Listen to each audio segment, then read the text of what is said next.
ସବୁ ପ୍ରାପ୍ତି ମୋର ଭଜି ଜୀବନ ପଛେ ମିଳୁ ସଦା ତମ କରିବାଣ ଭକ୍ତ ଦାସ ମାଗଣି ଶୁଣି ଭାବଗ୍ରାହୀ ଗୁରୁସ୍ୱାମୀ ଶ୍ରୀ ଶ୍ରୀ ଠାକୁରଙ୍କର ଅମର କଲ୍ୟାଣୀ ଅଗଣିତ ଅନୁଗତ ଭକ୍ତ ଭାଇ ଭଉଣୀଙ୍କର ବିଖ୍ୟାତ ପୂର୍ଣ୍ଣ କରିଛନ୍ତି। ଚରଣ ପୃଷ୍ଠରେ କଲ୍ୟାଣୀ ଗୀତଟି ଏକ ନିୟମିତ ଧାରାବାହିକ ସ୍ତମ୍ଭରେ ପ୍ରଭୁଙ୍କ ଶ୍ରୀ ଶ୍ରୀ ଠାକୁରଙ୍କର ସମସ୍ତ ଲିଖିତ ଆଶ୍ରୀବାଣୀ ବିଶ୍ୱ ଜନତାର ପ୍ରେରଣାର୍ଥ ହୃଦୟରେ ଆଶା ଆଶ୍ୱାସନାର ପ୍ରଲେପ ହେବା ପାଇଁ ପ୍ରସ୍ତୁତ।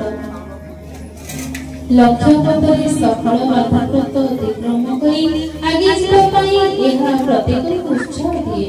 ଏହା କେବଳ ଏକ ସୁଖ ପାଠ ବିଭାଗ ନୁହେଁ, ନିତ୍ୟ ପାଠ୍ୟ ଅନୁସରଣୀୟ ଏବଂ ସକଳ ସମସ୍ୟା ଓ ଶଙ୍କା ଦୂର କରିବା ନିମନ୍ତେ ସମୋପଯୋଗୀ ପରାମର୍ଶର ବୁଦ୍ଧିମନ୍ତ।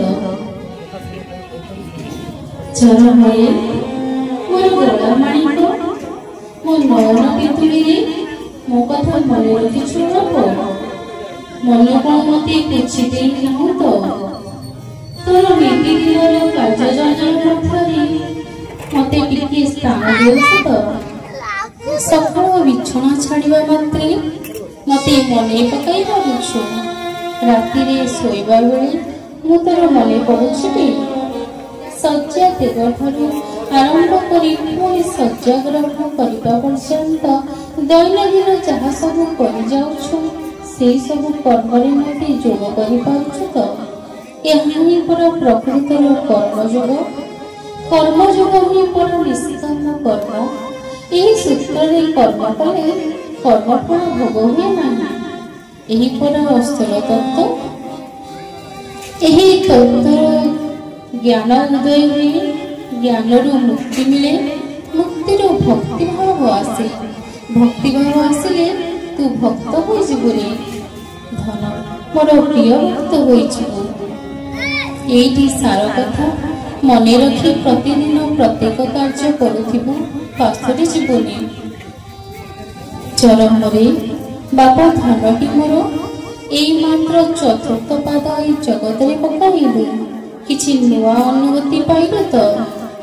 ପ୍ରଥମ ପାଦରେ ବଳ ସଞ୍ଚୟ କରି ଦ୍ୱିତୀୟ ପାଦକୁ ଦୃଢ଼ କଲୁଣି ତ?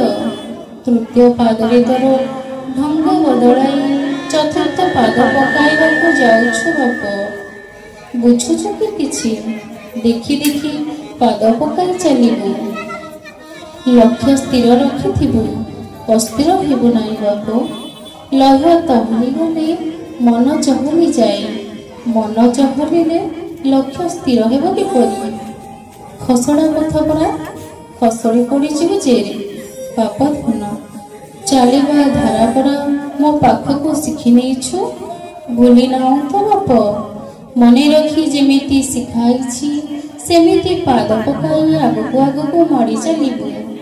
ବାପରେ ଭୟ କରିବୁନି, ନିର୍ଭୀକ ହୋଇ ତ ଲକ୍ଷ୍ୟ ପଥରେ ଚାଲିଥିବୁ। ଥମକି ଥକି ଅଟକି ଯିବୁନି ଧନମଣି ମୋର। ନିର୍ଭର କରିଥିବୁ, ନିର୍ଭର କଲେ ଅଭୟ ପାଇବୁ, ଅଭୟ ପାଇଲେ ଭୟ କଟିଯିବ। ନିର୍ଭୀକ ହୋଇଯିବୁ ରେ, ନିର୍ଭୀକ ହୋଇଯିବୁ। ଆମେ ପରା ସବୁବେଳେ ତ ପଛେ ପଛେ ସାହା ହୋଇ ରହିଛୁ। ଭୟ ଗୋଟାଏ କ'ଣ? ବୀର ବିକ୍ରମରେ ଶକ୍ତିର ସନ୍ତାନ ପରି ତୀବ୍ର ଗତିରେ ଆଗକୁ ମାଡ଼ି ଯା, ଆଗକୁ, ଆହୁରି ଆଗକୁ। ଏଇ ତିନି ପାଦ ଯାଇ ଯେତିକି ପାଇଛୁ ସେତିକିରେ ସନ୍ତୁଷ୍ଟ ହୋଇ ଅଟକି ଗଲେ ଚରମ ପ୍ରାପ୍ତି ହେବ କି ବାବୁ? ଚରମରେ ମୋ ଧନମଣି ନିନ୍ଦା ପ୍ରଶଂସାରେ ବାନ୍ଧି ହୋଇଯିବ ନାହିଁ। ତାହା ମଧ୍ୟ ଆସକ୍ତି, ବନ୍ଧନ ମଧ୍ୟ, ତାହା ବି ମୋହ। ନିନ୍ଦା କିମ୍ବା ପ୍ରଶଂସା ମିଳୁ, ତାକୁ ସବୁ ପାଦରେ ଚଲାପଥରେ ଦଳି ପଛେ ଆଗକୁ ମଡ଼ିଯିବୁ। ତିନି ପାଦରେ ଏ ଧରାଧାମ ଚମକି ଉଠିଲାଣି, ଆଉ ଦୁଇ ପାଦ ଆଗକୁ ଗଲେ ତୁ ପରା ଜଗଜୟୀ ହୋଇଯିବୁ।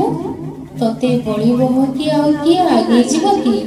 ତୁ ପରା ଅଗ୍ରଣୀ, ଅଗ୍ରଦୂତ। ଏ ମର୍ତ୍ତ୍ୟଧାମକୁ ଚରମ ନାମ ଧରି ଓହ୍ଲାଇ ଆସିଛୁ, ଚରମ ସନ୍ଦେହ ଦେବା ପାଇଁ। ଚରମ ପ୍ରାପ୍ତିର ଲକ୍ଷ୍ୟ ନେଇ ତୁ ଚରମ ପ୍ରାପ୍ତି କରାଇବୁ। ଚରମରେ ମୋର ମୋ ବାପଟି ପରା ଉଚ୍ଚ ନିଚ ଭେଦଭାବ ଜାତିଭେଦ ରଖିବୁ ନାହିଁ। ସମସ୍ତେ ସେଇ ଗୋଟିଏ ଜାତି, ମଣିଷ ଜାତି। ଗୋଟିଏ ଧର୍ମ, ମାନବ ଧର୍ମ, ସତ୍ୟ ସନାତନ ଧର୍ମ। ବହୁ ପୂର୍ବରୁ ଜାଣିଛୁ, ଶୁଣିଛୁ, ପଢ଼ିଛୁ। ଆମେ ପଢ଼ିଛୁ ପରା। ଏ ବସୁଧା ଗୋଟିଏ କୁଟୁମ୍ବ। ଏତେ ଶୀଘ୍ର ଏତେ ସହଜରେ ଭୁଲି ଯାଉଛୁ କିପରି ରେ ବାୟା? ଲଜ୍ଜା, ଲଜ୍ଜା ତାର ଗତିପଥ ରୋଧ କରୁଛି ପରା। ଥରେ ଜୋର କରି ସାମାଜିକ ଚଳନୀରେ ଛାଡ଼ି ଲଜ୍ଜା, ସଂକୋଚ, କୁଣ୍ଠ, ଭୟ ତଡ଼ିଦେଇ ତୋ ହୃଦୟରୁ।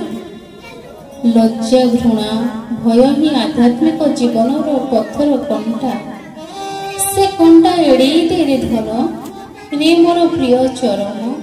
ଭୌତିକ ଜଗତରେ ଶିକ୍ଷାଗତ ଯୋଗ୍ୟତାର ମାପି ଅନ୍ୟମାନଙ୍କୁ ହେୟଜ୍ଞାନ କରିବୁ ନାହିଁ। ଯେଉଁମାନେ ଜାଗତିକ ଶିକ୍ଷାର ମାପକାଠିରେ ତୋତେ ମାପି ତୁଚ୍ଛ ମଣୁଛନ୍ତି, ସେମାନଙ୍କ ଅଜ୍ଞାନତାକୁ କ୍ଷମା କରିବୁ। ସେମାନେ କ'ଣ ତୋ ମହିମା ଜାଣିଲେଣି? ଅହଙ୍କାର କରିବୁ ନାହିଁ।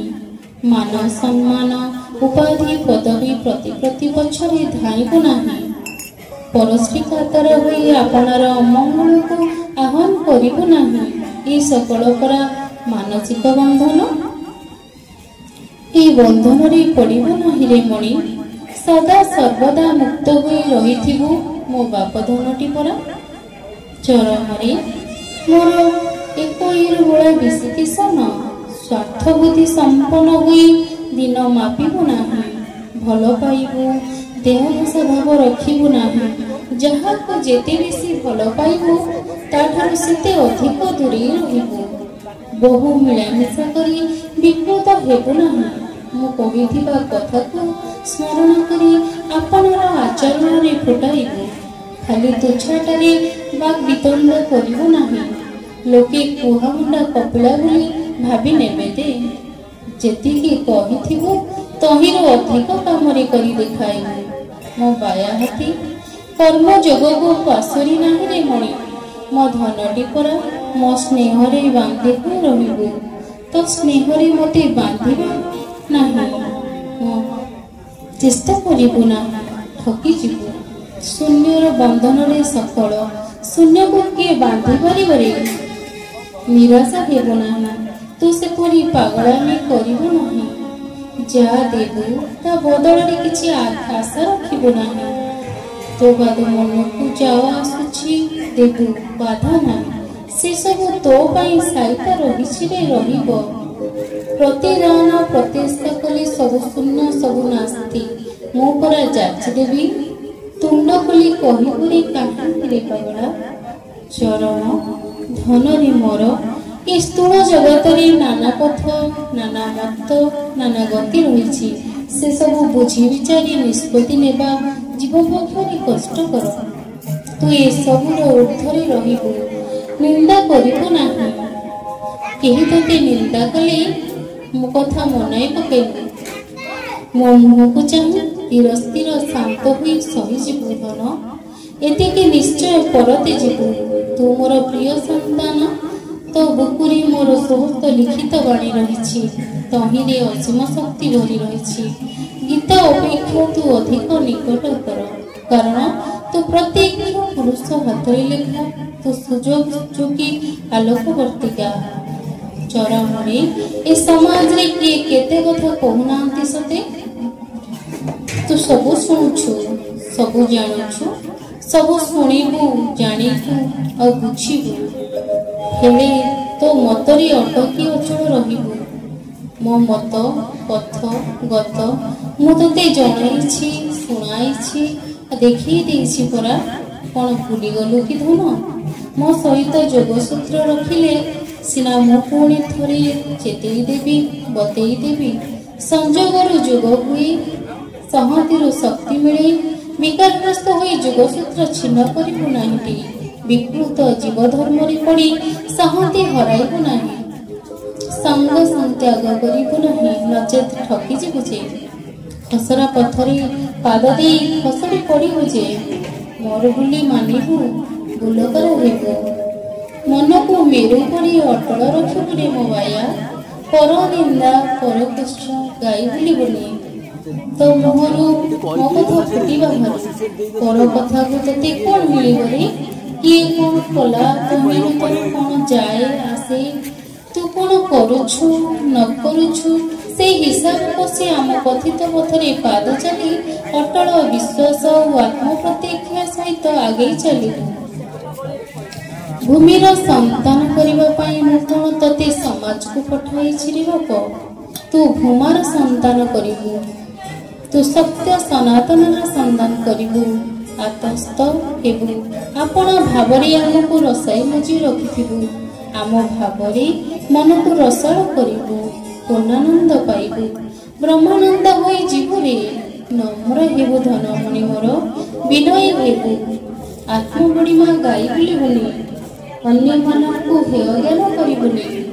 ସେମାନେ ତୋ ଠାରୁ କୌଣସି ଗୁଣରେ କମ୍ ନୁହନ୍ତି, କି ତୁ ତାଙ୍କଠାରୁ ମଧ୍ୟ କୌଣସି ଗୁଣରେ ଅଧିକ ନୁହଁ। ସାମ୍ୟ ଭାବ ପୋଷଣ କରିବୁ, ବୈଷମ୍ୟ ଆଣିବୁ ନାହିଁ। ଏହା ହିଁ ବିଷମ ସମସ୍ୟାର ଜନନୀ। ଆପଣା ବୟସ, ସାଧନା, ଶିକ୍ଷାଗତ ଯୋଗ୍ୟତାକୁ ଜାହିର କରି ଆପଣା ଅହଂ ସର୍ବସ୍ୱ ମତକୁ ଅନ୍ୟମାନଙ୍କ ଉପରେ ଜବରଦସ୍ତ ଲଦି ଦେବୁ ନାହିଁ।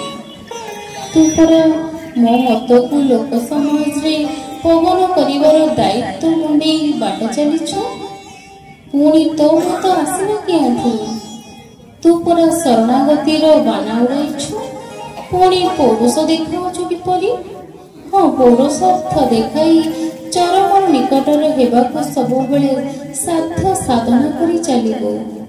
ପ୍ରାପ୍ତିର ଦ୍ୱାରଦେଶରେ ପହଞ୍ଚିଗଲେ ତେଣିକି ଦୈବ କୃପା ଉପରେ ନିର୍ଭର କରି ଶାନ୍ତ ସମାହିତ ହୋଇ ଧୈର୍ଯ୍ୟ ଓ ସ୍ତର୍ଯ୍ୟ ସହିତ ଅପେକ୍ଷା କରିବୁ ରେ ବାବୁ। ଚରମରେ ମୋର ଗୋଳାମଣିକ, ସମାଜରେ ଜୀବ ଆପଣାର ଭାବରେ ଖେଳ ଖେଳୁଛୁ। ନିଜ ଇଚ୍ଛାକୁ ଇଷ୍ଟ ଇଚ୍ଛା ବୋଲି ପ୍ରଚାର କରୁଛୁ। ବଚନ ସର୍ବସ୍ୱ ବାକ୍ୟବୀର ମାନେ ପ୍ରଚାରର ନୁହନ୍ତିରେ, ସେମାନେ ପ୍ରତାରକ। ସେମାନଙ୍କ କଥାରେ ପରତେ ଯିବୁ ନାହିଁଟି? ଠକି ଯିବୁରେ ଧନମଣି, ଠକି ଯିବୁ। ସେମାନଙ୍କ କଥା ଶୁଣି ପ୍ରତିବାଦ କରିବୁ ନାହିଁ। ଏ କାନରେ ପୁରାଇ ସେ କାନରେ କାଢ଼ିଦେବୁ। ସେମାନେ ଆତ୍ମପ୍ରଶଂସାର ଆତ୍ମପ୍ରଚାରକ, ପ୍ରବଚକ, ପ୍ରତାରକ। ସେମାନଙ୍କ ଠାରୁ ନିଜକୁ ଦୂରେଇ ରଖିବୁ, ନିଜେ ଦୂରେଇ ରହିବୁ। ସେମାନେ ଈର୍ଷାପରାୟଣ, ହିଂସ୍ରକ। ଅହଙ୍କାରକୁ ଅନ୍ତଃକରଣରେ ସଞ୍ଚି ରଖି ତତେ ସେମାନେ ଈର୍ଷା କରନ୍ତି, ହିଂସା କରନ୍ତି। ସାମ୍ନାରେ ପ୍ରଶଂସା କରି ପଶ୍ଚାତରେ ନିନ୍ଦାକୁଶ୍ଚ ରଟନ୍ତି। ସେମାନେ ସର୍ପ ପରି କ୍ରୂର ଓ ଖଳ ଲୋକ। ଚରମ, ତୁ ମୁହୂର୍ତ୍ତ ସାଧନା କରୁଥିବୁ,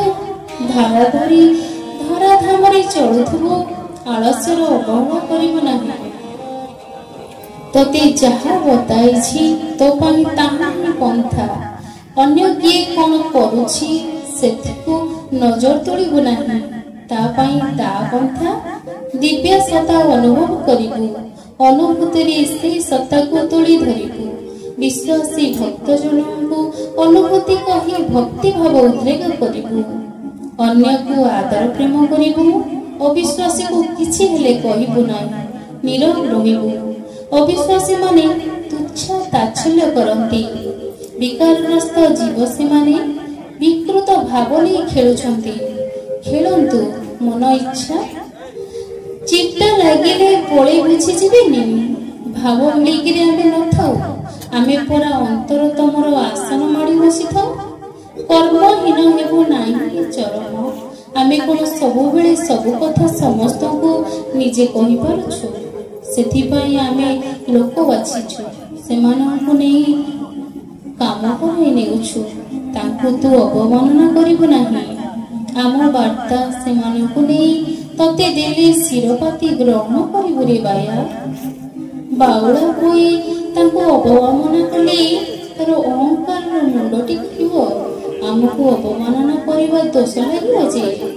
ସାମାଜିକ ଅଭ୍ୟର୍ଥନାର ମଜି ଯାଇ ଅସଲ ଲକ୍ଷ୍ୟ ପଥରୁ ଓହରି ଯିବୁ ନାହିଁ। ସ୍ୱାର୍ଥପରତା ଗୋଟିଏ ମାନସିକ ରୋଗ। ବ୍ୟକ୍ତିଗତ ସମ୍ପର୍କ ରଖି ଆତ୍ମିକ ଉନ୍ନୟନର ପଥ ରୋଧ କଲେ ଏହି ରୋଗ ଆକ୍ରମଣ କରେ। ଭୌତିକ ପ୍ରାପ୍ତି ପଛରେ ଜୀବ ଧାଇଁ ଧାଇଁ ବଧ ହୁଏ। ମୁକ୍ତି ପଥ ଆପଣ ଛାଏଁ ରୋଧ ହୋଇଯାଏ। ପରମାର୍ଥ ଜୀବନ କଳଙ୍କିତ, କଳୁଷିତ, ବିଷାକ୍ତ, ବିକୃତ ହୋଇଯାଏ। ସାବଧାନରେ ଥିବୁ। ଆମ ପ୍ରତି ଅବଧାନ କରି ରହିଥିବୁ। କେହି ତତେ ନ ଚିହ୍ନନ୍ତୁ ରେ ଚରମ। ତୁ ଅଚିହ୍ନା ଅଜଣା ହୋଇ ରହିଥା। ଏଇ ମାତ୍ର 3 ପାଦ ପକେଇ ସମାଜକୁ ପଶିଛୁ। ଚତୁର୍ଥ ପାଦ ପକାଇବାକୁ ଯାଉଛୁ। ଏଥିରୁ ତତେ ତରବର କିଆ? ମୁହୂର୍ତ୍ତ ଆସିଲେ ତତେ ଖୋଜିବେ, ତତେ ହିଁ ଲୋଡ଼ିବେ। ତୁ ମଉଡ଼ମଣି ହୋଇ ଜଗତରେ ପ୍ରତ୍ୟେକ ଜୀବର ହୃଦସ୍ଥଳରେ ବିରାଜିବୁ ନାହିଁ। ତତେ ଛାଡ଼ି କ'ଣ କୀର୍ତ୍ତନ ହୁଏ ରେ? ମନନା କରିବୁ ନାହିଁ ଧନ। କହିଛି ପରା ତତେ ତଳମୁହାଁ ହୋଇ ମୌନ ରହି ଅନ୍ତଃସ୍ଥଳରେ ଆମରି ଭାବକୁ ମୂଳ କରି ଆମ ପ୍ରେମ ରସରେ ମଜି ରହିବୁ। ଧୈର୍ଯ୍ୟ ଧରିବୁ, ସ୍ଥିର ଶାନ୍ତ ହୋଇ ରହିଥିବୁ। ଆମେ ସୂକ୍ଷ୍ମରେ କ୍ରିୟା କରି ଚାଲିବୁ। ତୋ ଉପରେ ସୁବର୍ଣ୍ଣଜର ଢାଳି ଦେବୁ। ସବୁ ତୁ ପାଇଛୁ ରେ ଗଳମାଳି। ଚରମ ପ୍ରାପ୍ତି ଲକ୍ଷ୍ୟରେ ଲୟ ରଖି ଭୟଶୂନ୍ୟ ଶଙ୍କାହୀନ ହୋଇ ପାଦ ଗୋଟିଏ ଗୋଟିଏ ପକାଇ ଆଗେଇ ଚାଲ ମୋ ବାୟା। ସାମାଜିକ ପ୍ରଶଂସା ପ୍ରତି ଚାଟବାଣୀରେ ମୋହିଯିବୁ ନାହିଁ ରେ ଚରମ। ମୋର ଧନଟି ପରା ଏ ସବୁ ଅଢ଼େଇ ଦିନିଆ ଅନିତ୍ୟ। नित्य सत्य सनातन शाश्वत अविनश्वर सन्धानी हेबु। निष्ठा त्याग प्रेम आंतरिकता सेवा आदिर फल अमृतमय ताहा ही तोर ध्येय हो। मोर जीव सन्धान हुई तो लक्ष्य भेद कर अविचल अटल मेरु सदृश रख यह ही तते मोर आशीर्वाद। तोर प्रत्येक पदक्षेप मु तते कल्याण करुछि। प्रथम पादर आशीष द्वितीय पादर आशीर्वाद एवं तृतीय पादर आशीर्वचन को पठन और पाठन मनन स्मरण ध्यान कीर्तन कर चली मुहूर्तक पाशुरी विस्मरी जीवना रे गलामली नील रतनम चरमरे मु कल्याण देउछि तते। तो जीवन काल दिन सज्जा तो गोटे पर गोटे पाखुड़ मिलाई विकसित अमलिन पवित्र द्वितीय पुष्प हुई आपनार सुगुण सुज्ञान सुकर्म सुवाक्यरी ए धराधाम को सुभाशिष शुभाविष करी तोर आपना भितरे गच्छित शक्तिर संधान कर। लक्ष्य पथरे एक लयरे अद्भुत अटल विश्वास और अनुगत्यर सहित आगे चल। त्याग कर त्यागर शक्ति अमाप त्यागरु मुक्ति मोक्ष निर्वाण मिले तते यह प्राप्त हेबो ही हेबो। आमे परा सर्वदा तो पाखे पाखे रहिछु आखि खोली देख रे बाया तो चला पथरु मुक्ति मशालर किए आलोकित करिछि चिन्हि पाबो भल भावरे निरेखि दे चिन्हिबु निश्चय चिन्हिबु निजे चिन्हि अन्य समस्त को चिन्हाई देबु। पूर्णिमा सुंदर ज्योत्स्ना मिछाई देबु रे मोर अमृत पुत्र पुणी थरे मो कोल को फेरी रे चरण मो कोल को फेरी इति तोर चिर मंगल कांक्षी पिता कृष्ण।